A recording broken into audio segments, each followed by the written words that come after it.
Sir ఇది నమస్తే తెలంగాణకు సంబంధించి ఇంకా డీటెయిల్గా వార్తల్లోకి వెళ్దాం. ఒకసారి సువర్ణ భూమికి సంబంధించిన స్కామ్ ఒకసారి చూద్దాం. సువర్ణ భూమి స్కామే ప్రధానంగా ఇక్కడ హైలైట్ చేసిన పరిస్థితి మనకు కనబడతా ఉంది. ఎస్ పేజ్ 2లో ఉంటుంది. ఎస్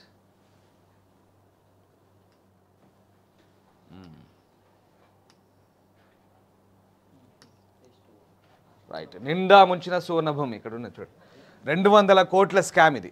లాభాల ఆశ చూపించి టోకరా మొత్తం 200 మంది బాధితులు రిటైర్మెంట్ డబ్బులు ఇన్వెస్ట్ చేసిన పలువురు తమకు న్యాయం చేయాలంటూ బాధితుల ఆవేదన అంటూ ఒక వార్త ప్రధానంగా హైలైట్ చేశారు. వెంచర్ల పేరుతో సువర్ణ భూమి రియల్ సంస్థ ఘటనకు ఈ వంచనకు పాల్పడింది. లాభాల ఆశ చూపి పెట్టుబడిదారులకు కుచ్చుటో పెట్టింది. మాయ మాటలతో కోట్లు వసూలు చేశారు సువర్ణ భూమి సంబంధించిన యాజమాన్యం.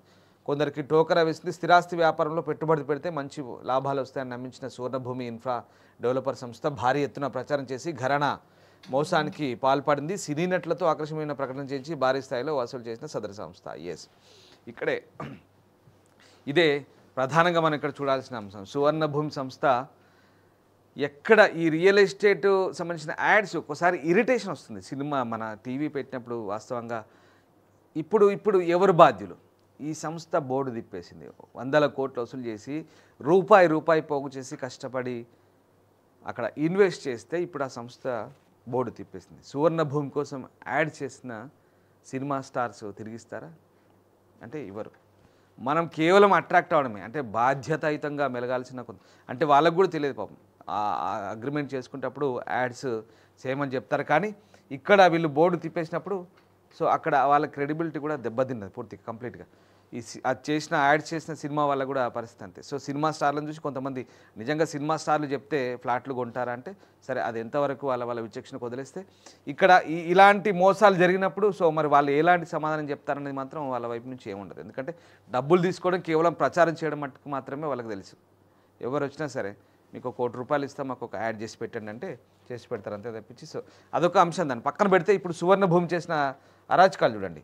దాదాపు 100 మంది 200 మంది బాధితులు రూపాయి పోగేసి కష్టపడి రిటైర్మెంట్ డబ్బులో లేదంటే పెన్షన్ డబ్బులో ఇంకేదన్నా ఎక్కడో కష్టపడి సంపాదించుకొచ్చిన డబ్బులన్నీ కూడా పూర్తిగా బూడిదలో పోసిన పన్నీరు అయిపోయింది. సువర్ణ భూమి ఇలాంటి రియల్ ఎస్టేట్ సంస్థలు దగాకు పాల్పడుతున్నాయి. కొత్తేం కాదు, తెలుగు రాష్ట్రాల్లో ఇది పదే జరుగుతున్న పరిస్థితి. అయినా ఎందుకు ప్రభుత్వాలకు వీటి మీద నియంత్రణ లేదు? అసలు ఏం జరుగుతుంది? రియల్ ఎస్టేట్ మాయలో పడి చాలామంది అమాయకులు కోట్ల రూపాయలను పోగొట్టుకుంటున్నారు. చెప్తున్నాం కదా, కష్టపడి సంపాదించి రూపాయి పోగేసి కొన్నవారు ఇవంతా సాధారణ ప్రజానికమే, సామాన్య ప్రజలే. ఎవడో బాగా డబ్బుండి ఇన్వెస్ట్ చేసి పోగొట్టుకున్నాడంటే దాని పరిస్థితి పక్కన పెడతాం. కానీ కష్టపడి శ్రమించి జీవితాంతం డబ్బు పోగేసుకొని ఏదో సొంతిల్లు కళ ప్రతి ఒక్కడి మధ్యతరగతి కళ. అలాంటిది ఈ సువర్ణ భూమిలో ఇలా పోతే ఈ పరిస్థితి ఏంటి? సో వీటి మీద ఎందుకు ప్రభుత్వాల నియంత్రణ లేదనేది ప్రధాన ప్రశ్న.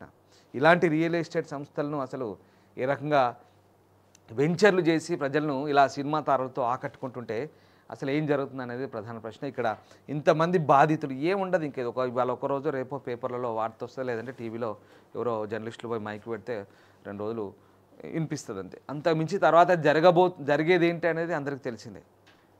సో అది పరిస్థితి. 100 కోట్లు వెనకేసుకొని పోతారు. ఈ సామాన్య ప్రజలు ఇంకంతే పోయినాయి అనుకొని వదిలేస్తారు అంతే. ఇది జరుగుతున్న తంతు తెలుగు రాష్ట్రాల్లో. మరి వీటికి అడ్డుకట్ట ఎప్పుడు పడుతుంది అనేది సామాన్యులు ప్రశ్నిస్తున్నారు. ప్రభుత్వాలు కూడా ఆలోచించాలి. ఇలాంటి రియల్ ఎస్టేట్ సంస్థల మీద కఠినమైనటువంటి చర్యలు, ఉక్కుపాదం మోపాలి. మళ్ళీ భవిష్యత్తులో ఇంకా వీడు ఇలాంటి ఎక్కడా వీడు ఇప్పుడు మళ్ళీ కొద్ది రోజులు ఈ కేసు అయిన తర్వాత మళ్ళీ ఒక ఏడాదికో 2 నెలలకో మళ్ళీ వస్తాడు, కొత్త పేరు మార్చుకొని వస్తాడు, అంతే, ఏముండదు. ఇలాంటి వ్యక్తుల మీద చాలా కఠినమైనటువంటి నిఘా ఉండాలి. మళ్ళీ భవిష్యత్తులో వీడు ఇలాంటి వ్యాపారాలు చేయకుండా వాడి మీద శిక్ష వేయాలి, అట్లాంటివన్నీ జైల్లో పెట్టాలి.